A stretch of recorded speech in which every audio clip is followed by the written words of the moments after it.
Hey, my name is Nick Artigo. I've been in the fitness industry since 1998.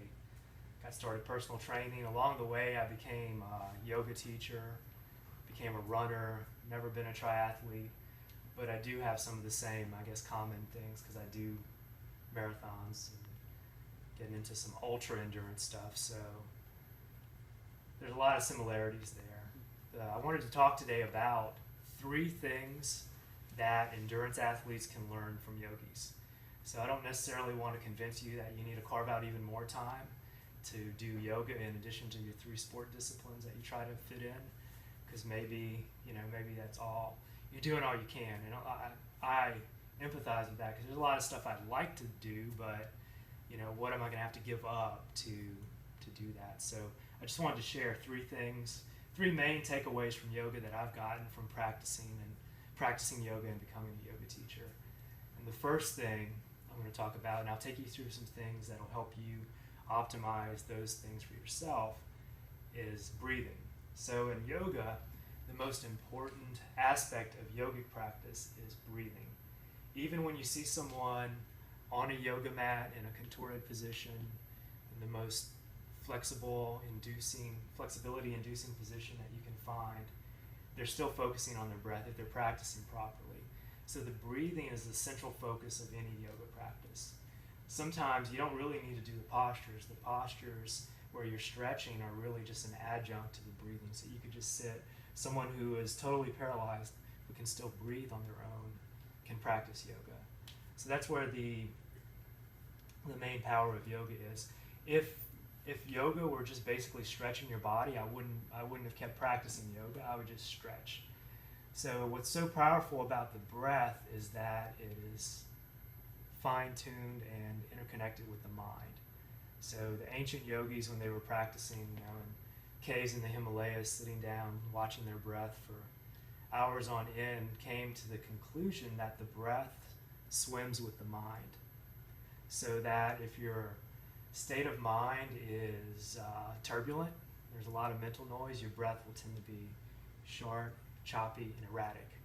If your mind is calm and serene, your breath will tend to be steady and slow and rhythmic. So it's kind of a way of modulating your mind. So you can use it to control anxiety states and find that sweet spot. There's a certain sweet spot of arousal that you want when you're competing or when you're training. And too many nerves, too much tension will take away from your performance. And getting too relaxed might take away from your performance. But I think most people carry too much tension, especially endurance athletes. Our biggest mechanical flaws tend to come from carrying too much tension. If you don't believe me, if you ever watch your heart rate while you're running or cycling, hold your fist really tight for like 2 minutes as you do the same speed or work rate, and you'll notice that tension will jack your heart rate up. So the same workload is going to give you more effort, or more perceived effort, and be more work if you're carrying more tension. So most people in general need to relax more. And most athletes, especially endurance athletes, where duration is the key thing, need to relax more, because too much tension, if you're an Olympic weightlifter, create some tension, get after it, and then shut off. But in any endurance situation, tension is going to take away from efficiency, and it's going to waste energy. So there's the tension that the breath can help you relax with, the mental focus that breathing exercises can give you. And there's also the recovery aspect. If you're training hard, you're always putting stress on your body. So an intense or even a less intense training session is a stressor on your body. And your body has to recover from those stressors. We have 2 aspects of our central nervous system. So the central nervous system has the stress mode, the sympathetic nervous system. It'll jack your heart rate up. That's what you stimulate when you just start running. Your heart rate goes up. It's to meet the demands of what you're trying to do. That's what the sympathetic nervous system is for. And then the other aspect of the nervous system is the rest and digest mode, which is sometimes called the parasympathetic nervous system. That's what's stimulated when you have a big meal and you feel tired and sleepy. That's hopefully the part of the nervous system that you need activated when you're sleeping, if you need to wind down. So all of our adaptations to the stress of training happen when the parasympathetic nervous system is active. You cannot adapt to training when the sympathetic nervous system, when the fight or flight system is engaged. Recovery won't happen. So being able to relax and engage that recovery system of the nervous system will help you recover. Training acutely, like right now, if I go for a training session, any type of training session, it's going to make me slower, weaker, and more tired. It's the recovery from that session, the stimulus of that session, that makes me faster, stronger, and gives me more endurance. So just being able to modulate the central nervous system, the breath is the part of our physiology that's the most linked to the central nervous system. It's a very unique physiological function because it's the only thing that's under both voluntary and involuntary control. So certain things like the heart rate, like the digestion, those things just happen while we don't have to think about it, while we're just sitting around, just going on behind the scenes. And then physical movements happen voluntarily. They're consciously performed. We make them happen through volitional effort. Well, the breathing falls under both categories because it goes on all the time involuntarily, even if we're not paying attention to it. And because we don't pay attention to it, we tend to not even think about it because it just goes on so involuntarily. But it can be controlled. We can make it faster or slower. We can stop it. We can start it again. So we can voluntarily control the breath, and it happens involuntarily without our conscious control. That makes it, the breath, the breathing, the link between the conscious and the unconscious, between the voluntary and the involuntary. So those aspects of our central nervous system, like our stress level, like how jacked up we are, how mellow we are, the way to modulate, the most effective drug-free way to modulate the central nervous system is to use the breathing. So what I want to do is take everybody through a relaxation breathing technique, because I think that will help more people than anything else. Most of us know how to get ourselves fired up and jacked up and stressed out. I find most, like when I came to yoga, I needed the skill of winding down and going back the other way to the parasympathetic rest and relaxation mode. So what I want to do is, since we have yoga mats, and if you don't have one, I want to get you to lie down on your yoga mat, and you can even prop your legs up on a chair. So you can use this yoga mat. And I'm going to take you through a deep relaxation breathing technique. This breathing technique will shift your nervous system into relaxation mode. So for me, that's one of the main benefits I've gotten from yoga, is just learning how to utilize the breath to control the nervous system. The nervous system will dictate if I recover or how well I recover from intense training stimulus. So lie down on your back and then close your eyes. Place one hand on the abdomen and one hand on the rib cage. And start to breathe in and out through your nose. So inhaling and exhaling through the nose with the eyes closed. Begin to allow your abdomen to rise with each inhale, so you can feel it with the hand that's on the abdomen. Letting the abdomen rise with each inhale, and then letting it sink with each exhale. So just shifting the breath to that movement where you're letting the abdomen expand with each inhale, letting it retract with each exhale. Just shifting it that way will engage deeper diaphragm breathing.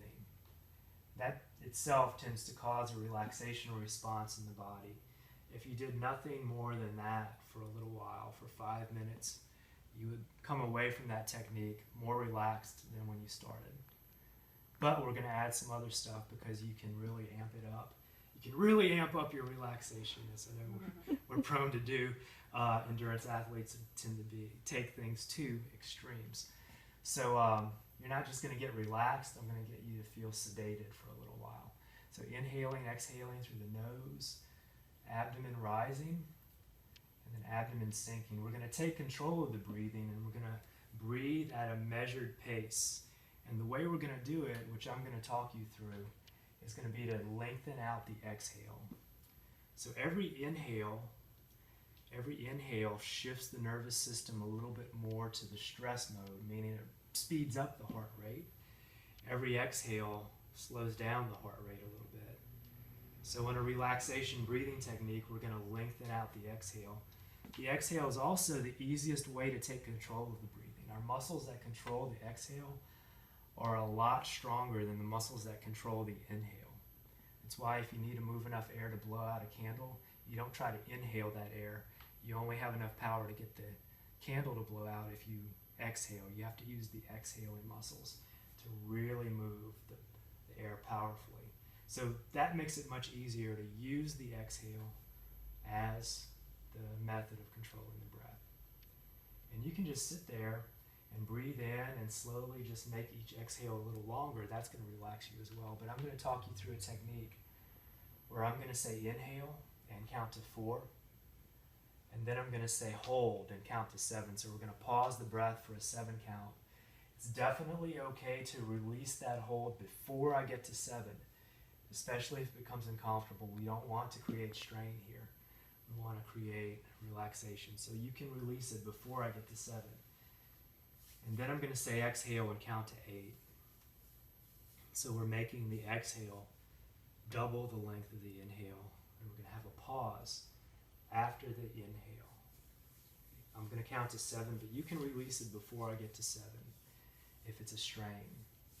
Don't overfill. We don't want to create tension by overfilling the lungs with air. So let's go through that technique, but before we do, let's all take a big breath in together. So inhale really big, and then exhale and continue to exhale beyond the point you'd usually stop, get it all out, make room for something new, and then inhale 1, 2, 3, 4, hold 1, 2, 3, 4, 5, 6, 7, exhale 1, 2, 3, 4, 5, 6, 7, 8, inhale 1, 2, 3, 4, hold 1, 2, 3, 4, 5, 6, 7, exhale 1, 2, 3, 4, 5, 6, 7, 8, inhale 1, 2, 3, 4, hold 1, 2, 3, 4, 5, 6, 7, exhale 1, 2, 3, 4, 5, 6, 7, 8, and then just let go of control of the breathing and simply allow each breath to pass through the body like a wave. Like a wave passing through a body of water. Notice the perfect balance and perfect harmony between each inhale and exhale. Notice the perfect balance and harmony between those polar opposites, the inhale, the exhale. Notice each breath arising with effortless ease, without trying to make it happen, without any effort. The most important life-sustaining, activity-sustaining movement that we do is the breath, breathing, and it happens 24/7 without any effort, without any need to try to make it happen. Complete effortless ease. The inhale, the exhale, polar opposites in perfect balance and harmony arising with effortless ease. Just tune into that reality. Tune into that reality. And if you find that your mind is wandering, it simply means that you're human. And the practice here is just to let the mind wander, but keep some attention anchored into the breathing. That will keep your awareness anchored into the present moment. It will keep your awareness here and now, where everything is just perfect. Perfect balance and harmony. The inhale, the exhale.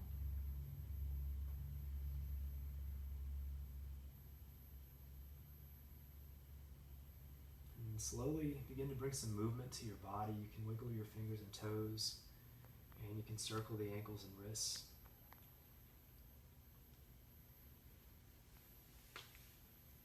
And the inhale, and reach your arms up by your ears, but be careful not to hit any chairs or anything around. Extend the arms up by the ears. And really extend the fingertips out and feel all of the space within and around your body. Completely inhabit all of that space. Feel that space as if you're feeling it for the first time ever. And then slowly, slowly, slowly make your way up to a seated position. Don't pop up too fast. You're so relaxed you might get dizzy. Kind of like if you sit down and drink a six-pack and then you stand up real quick.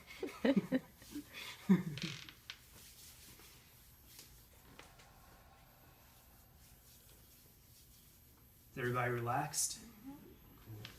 So that was just a way to demonstrate how you can use the breathing to modulate the nervous system, create relaxation. That's a great technique to use, like to wind down and go to sleep. You'll get to sleep faster, sleep deeper if you do that before going to sleep. You can also use it as a way to recover right after a workout. Just prop your legs up, do that for a little bit, and it's a good downshift in your nervous system, getting into the rest and digest mode. The nervous system the breathing techniques can also be used to amp up your nervous system, but those techniques are a little more detailed, and I'd rather keep you relaxed and amped up. So that's the first thing, that the takeaway for endurance athletes that you can learn from a yogi, or that the main thing that I learned from practicing and teaching yoga that has helped me with endurance and running, is the breathing and focusing on the breathing. And other than that, just as you practice yoga more, you tend to tune into the breath more, so you notice how it affects every activity. The closest thing that most triathletes get to that is swimming. So for a lot of triathletes, the swimming is kind of like your yoga practice, because you have to be very rhythmic with your breathing. It's part of the activity. So I've known lots of swimmers who tell me they feel really relaxed, kind of like they've done yoga after a swim. For me, I always feel like I'm sinking, and I get water in the nose. It's not relaxing. I have not yet put in the time and effort to develop the skill of swimming. I might one day, but it's one of those things, there's so many things to do, and how do you partition your time to do what you love and what you have to do too. So another thing to take away from yoga for endurance athletes, and one thing that's helped me with yoga, one thing yoga has helped me with, is focusing in. It's more of a mindset and philosophy thing. So in the ancient yoga writings, ancient wisdom from India, there's this idea in one of their writings. The main idea is that you perform your actions and focus in on the process, and you perform your actions with a detachment from the fruits of those actions, meaning that I'm very involved in the process, and I let go of the need for the outcome and just let the outcome flow out of the process. So the ancient yogis kind of figured this out back then, 5,000 years ago or so, and wrote down a whole story about it called the Bhagavad Gita. But modern sports psychology supports this. So if you look at sports psychology and you look at success in any kind of physical activity, those who are process-oriented tend to have better outcomes, actually, than those who are outcome-oriented, because outcomes will shift and disappoint at times. And if you're so outcome-oriented that you let that affect you, what will end up happening is it causes tension in the body, and your performance tends to go downhill. So a lot of the best sports coaches are very process oriented. Here in Baton Rouge, a coach that was, I say he's still a great coach, but a lot of people hate him, is Nick Saban. And he was very vocal about how important the process was. If you eke out a victory and you basically just relied on your talent to win, and you didn't do the process well, but you just got away with doing the process poorly and still won, he would still want you to focus on the process. So process orientation is a big key to just success in any sport and in life itself. A lot of times the process gets so mundane and it's such a long thing to, such a long process to train for and complete or compete in an endurance event. I can remember the first time I ever attempted to run 20 miles, getting to mile 10, and I said to myself, just 10 more miles, and that didn't comfort me at all. So I settled into this little rhythm where I was just like, this step, and I just this stepped until the end. That's the only way you can get through a lot of endurance activities, because it becomes so, outcome orientation will really mess your head up with endurance sports. So I think that's another thing that endurance athletes can take from yogis is the focus on the process. The outcome is very good as a motivator. Like the outcome is very good to get you going in the right direction, get you fired up. But most of the attention has to be under the process, because it takes doing the process correctly to get the outcome. So that's the other thing. Another thing, the third thing that I took away from practicing yoga and applied it to endurance training, for me it's running, is body awareness and alignment. So pre-yoga, I was someone who would just push harder, and I didn't pay much attention to how my body was aligned when I was running or how I was moving. It was basically just, I'm going to get there and take steps and get there.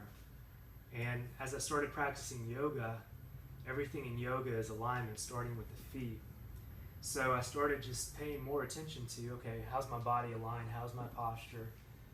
Because you're always doing that in a yoga class. You're always tuning into how the body feels in that alignment, and also tuning into, okay, how does this alignment affect my breathing, and how is my breathing affecting this alignment, and the interplay between body position and ability to breathe deeply. All that, you're so focused in on it during a whole hour when you're doing a yoga class, that it starts to carry over. But one thing that I want to take you guys through is just a little bit of body awareness, going from basically standing in what the yogis call Tadasana, or mountain pose. Take you through it. You're going to close your eyes and you're just going to feel your body. And I'm going to talk you through feeling each part of your body, how it's aligned, and how it affects your breathing and the interplay between those two. Because I think that's like a main takeaway that you can get from yoga, aside from flexibility. But you know, a lot of times yoga gets branded and it gets marketed as this hyper flexibility thing. You see the yogi on the cover of the book doing a twist that no one can do because it catches your eye and it grabs attention. There's a funny thing, I was in a workshop once where the teacher of the workshop had studied yoga in India with the founder of Ashtanga yoga, and that's kind of a style of yoga. And Ashtanga has series. There's the first series, which is the most basic, second series, third, all the way up to like fifth and sixth series. And he asked the master of Ashtanga in India, how important is the first series? And he said, yes, very important first series. What about second series? Oh, somewhat important. And then he was asked, what about third series? How important is that? And he said, that's just for demonstration. So a lot of the stuff you see marketed as yoga is just for demonstration. It's just to grab your attention. A lot of it comes down to, okay, mountain pose. How's your alignment just standing there? and tuning into your breath, because this has a big effect. Posture is the place from which we start and end movement. So if I can improve posture, my movements are going to follow a pattern that's more efficient. So let's all stand up and bring your feet about hips distance apart. So, looking at where your hip joints are, and as I've taught yoga, I've become aware of how messed up women's body images are, because I'd say hip distance apart, and they'd be like this, like your hip joints, like your hips, and not even the outside, but like where you'd imagine your hip joints would be. So, and then make your feet parallel. So when the feet are parallel, really the big toes are a little bit closer than the heels. So the heels have a little bit more space than the big toes, and everyone's barefoot, so everyone's good there. Spread your toes out as much as you can. And then stand up tall and close your eyes. And so with the eyes closed, I'm just going to take you through some body awareness exercises and build the most basic of yoga poses, the mountain pose, or Tadasana. And they call this mountain pose because you should feel so steady that someone could climb on you, like a mountain. That's why they call it mountain pose. I used to think it was because it's like you're standing on the top of a mountain and looking out, but that's not the case. So from here, starting with the tips of your toes, lift the toes up. See if you can lift your toes up so that the weight is on the balls of the feet and the heels. See if you can spread your toes out. See if you can spread them out. Sometimes spreading your fingers helps you spread your toes because of the way the body is wired. It can be helpful. And then see if you can keep your toes up, spread your toes, and keep them spread, but put them back down. So you've spread your toes out and you've solidified and widened out your base of support. And then place the toes into the ground. Good. So the toes are in the ground, the heels are grounded, feet are still parallel. And what I want to do now is really stay grounded into the heels. And keeping your forefoot where it is. Ground into the heels and attempt to move your heels toward each other so that maybe they slide a little, but try not to let them slide. Try to stay so grounded into your heels that when you push them together, when you push the heels together, you feel some wave of activity up the entire leg. You may feel that your arch lifts. When you do that, you kind of activate your internal arch support. Arch lifts. You might feel the pelvic floor engage. You might feel the inner thighs. You might feel the glutes engage. So there's your foundation. You're slightly pushing the heels toward each other. Grounded through the whole foot. Feet are parallel. Breathing in and out through the nose. As you do this next inhale, think about the crown of your head lifting up. When you take a really full, deep breath, you let your belly expand and your abdomen go outward. The crown of the head is going to go upward by a few micrometers. So we literally do grow taller with every inhale. And do your best to let the abdomen extend out a little bit on the inhale. That's when we're getting that deep breath. There's a cultural norm of holding the belly in and trying to keep the abs braced. But you don't want to do that too much. You want to let it relax a little so you get full breath.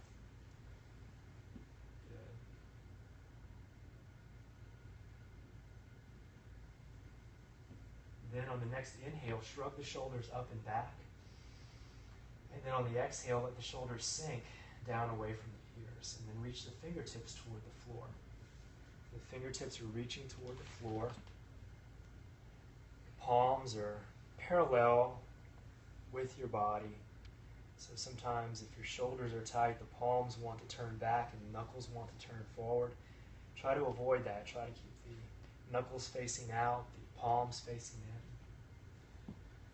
From here, we're going to adjust the shoulder position one shoulder at a time. So with the right shoulder first, on your next inhale, shrug the shoulder up and forward. And then on the exhale, back and down and leave it. Leave that right shoulder back and down. Leave it where it ends up. And then on the next one, the left side, inhale that left shoulder up and forward. And exhale, let it sit back and down. Good. And this alternates sides. Inhaling The right shoulder goes up and back, up and forward, and then exhaling it goes back and down. Keep it down there.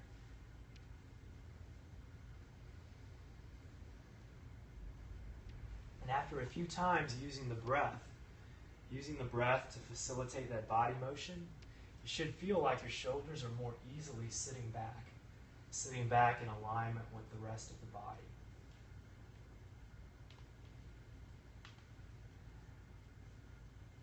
And then on the next inhale, shrug both shoulders up and forward. On the exhale, release them down and back and keep them down and back, extending the fingertips toward the ground. Check in with your base of support, checking in with your feet, noticing the solid ground underneath your heels, the solid ground underneath the balls of your feet and your toes. Ground the heels and push them a little bit together. Notice that wave. There's a wave of activity. You almost feel like sometimes like you get taller. Your arches lift. The whole front side of the body lifts a little bit. And then, tuning into the breath. I want you to use this visualization and see how it affects how your body feels and how easy it is to lift the front side of your body and stay tall. On your next exhale, I want you to imagine a waterfall running down the back of your head, down the back side of your body, through your heels into the ground. So the exhale, that waterfall is going down the back side of your body, through your heels, into the ground. So all the muscles on the back side of the body, there's a waterfall going through, down the back of the neck, the upper back, the lower back, the glutes, the hands, the calves, through the heels into the ground. And the ground, because of one of Newton's laws, I can't remember which one, is going to push back up the front side of your body. So all the energy that you're putting down through your heels with the exhale, the inhale is going to return that energy to your body, up the front side of your body. And you're going to feel like maybe a lifting sensation when you do that. When you really visualize the waterfall going down the backside with the exhale, on the inhale, you might feel a lifting sensation up the front side of your body. If you do this while you're running, you really tune into it before you run, and you do this while you're running, you might feel that the inhale pulls you both up and forward. There's a sensation that the inhale is pulling you forward if you do this visualization deeply enough, with practicing just standing. Inhaling and exhaling. I think everyone is standing taller than when we started.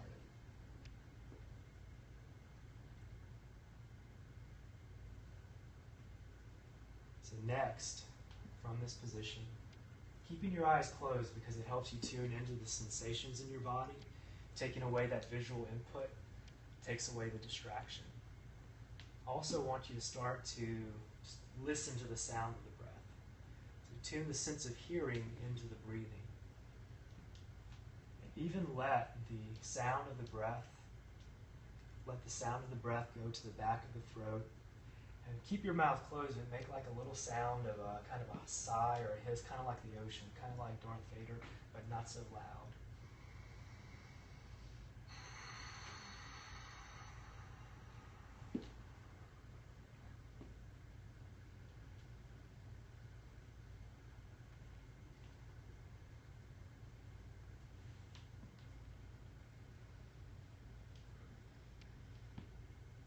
And then on the next inhale, lift your arms up and place your palms together.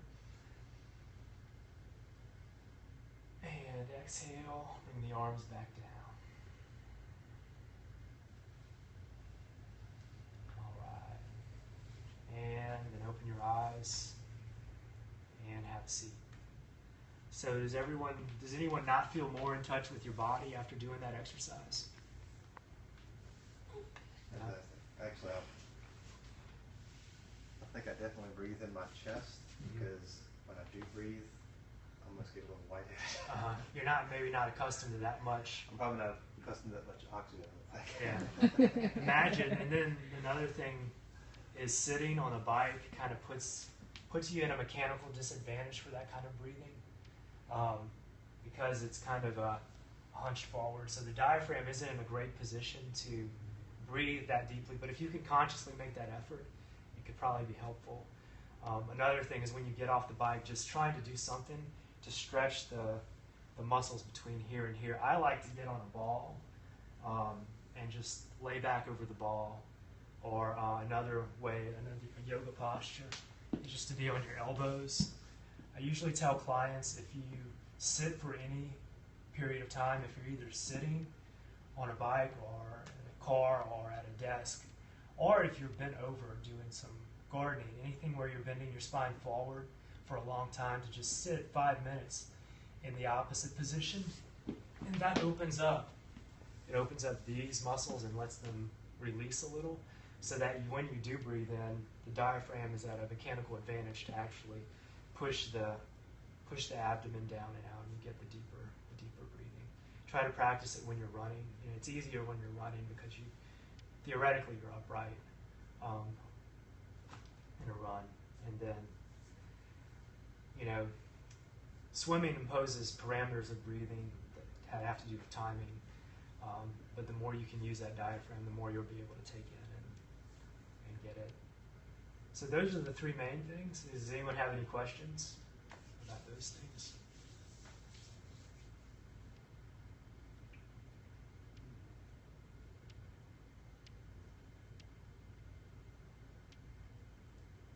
Oh, good. And the bonus feature.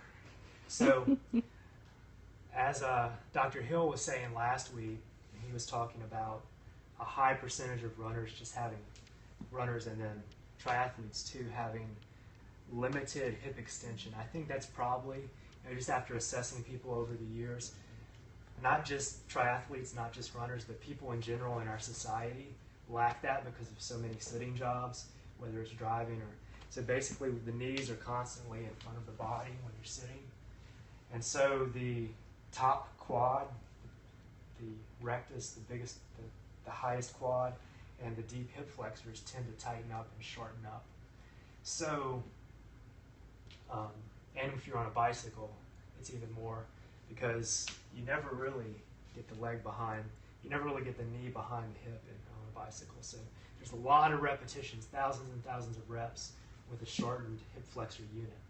So I think usually for most people, 80-90% of people, any stretch or yoga posture where you're in a lunge position is probably the most crucial one to do. So what I want to do is get everybody to roll up your mat a little bit, kind of like this, and you're going to put your knee, one knee, on the rolled up yoga mat. And I'm just going to use this thing. So you put one knee on there and kind of get into that lunge position. I'm going to take you through just building that base and building that posture.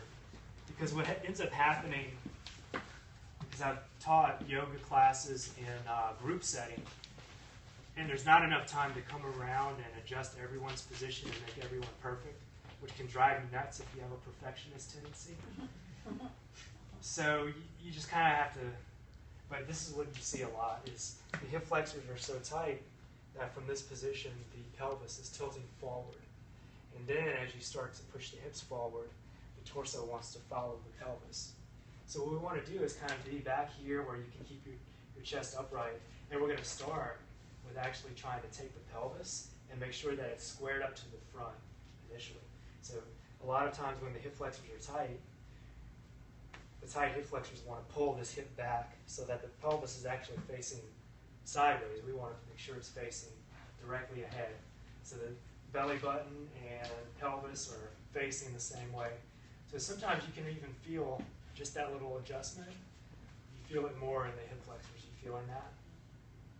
And then from there, take your tailbone and try to make your tailbone sink by squeezing your glutes. So you're kind of like taking your tailbone, taking your pelvis, and rather than tilting it this way, tilting it this way.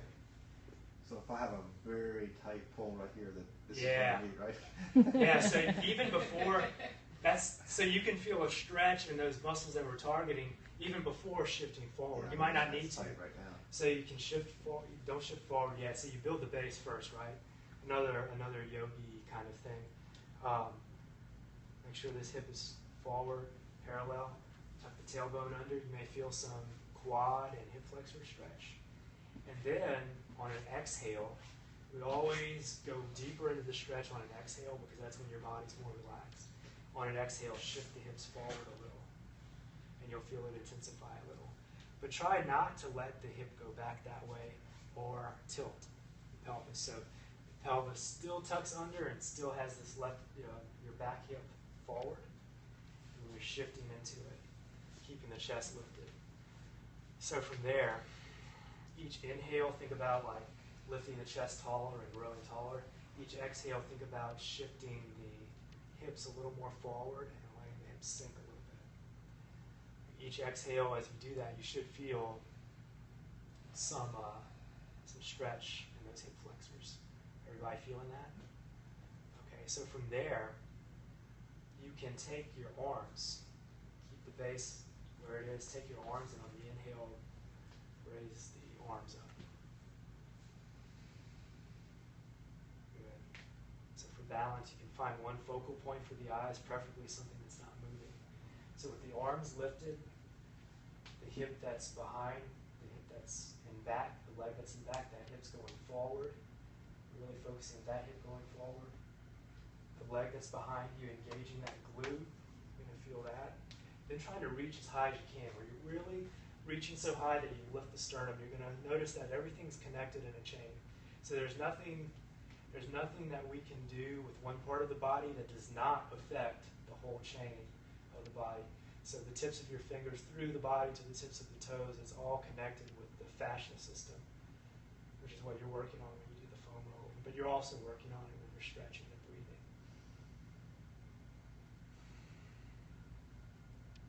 If one arm gets tired, you can take the arm that's on the same side as the front leg down. So you can take that one down. And then, so if you only lift one arm, you'll want to lift this arm. And really reach high. And then, if you're feeling okay and balanced there, reach over a little bit. So that's how you can start to intensify it a little from the bottom up. Feeling those hip flexors. Good. Now, whatever side you were on, switch sides, and we'll go through it real quick on this side. So there are those are a few, I guess, lesser practiced elements of a hip flexor stretch or the lunge positions in yoga. So start off here. Be sure that you're taking your hip of the leg that's in the back and pushing that hip forward so that your hips are squared up towards the front side. And then tuck your tailbone under, kind of tilt the pelvis back, and then start to shift the hips forward. And if you're doing the right things with the pelvis position and the hip position, you won't have to shift very far forward before you feel it. Use each exhale to go a little deeper. And then, on the next inhale, reach both arms up.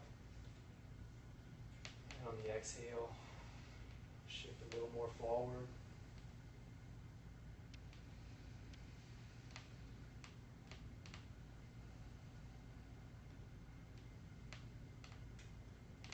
And you can take the arm down that's the same side as the leg that's in front. Reach the other arm higher and reach over a little bit.